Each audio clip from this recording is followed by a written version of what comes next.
আল্লাহ মালাকুল মাউত কে বলবেন, মালাকুল মাউত কি অবস্থা? বলবে সব শেষ।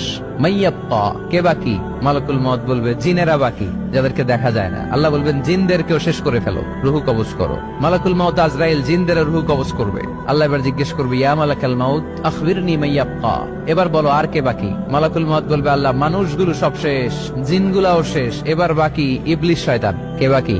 ইবলিসরেও শেষ করো, ইবলিসও শেষ। আল্লাহ আবার জিজ্ঞেস করবেন, ইয়া মালাকাল মাউতি মাইয়াব্বা, আর কে বেঁচে আছে বলো?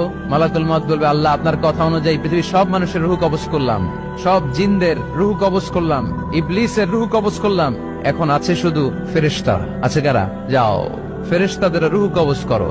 ফেরেশতাদের রুহু কবজ হয়ে যাবে। এবার আল্লাহ জিজ্ঞেস করবেন, ইয়া মালাকাল মাউত আখবিরনি মাইয়াব্বা। মালাকুল মাউত বলবে, আল্লাহ আপনার কথা মতো ধরে ধরে সব শেষ, ফেরেশতাও শেষ, 4 জন ছাড়া। কয়জন ছাড়া? জোরে বলেন, কয়জন ছাড়া? ইসরাফিল, জিব্রাইল, মিকাইল, আজরাইল। আল্লাহ এই 4 জন আমরা বাকি। আল্লাহ বলবে, যাও ইযহাব ইনতালিক ইলা জিবরিল ওয়াকবাদ রূহা, জিব্রাইলের রুহু কবজ করো। ইযহাব ইলা ইসরাফিল ওয়াকবাদ রূহা, ইসরাফিলের রুহু কবজ করো। ইযহাব ইলা মিকাইল ওয়াকবাদ রূহা, রুহু কবজ করো। ওই 3 ফেরেশতাও শেষ। এবার আল্লাহ তাআলা জিজ্ঞেস করবেন, ইয়া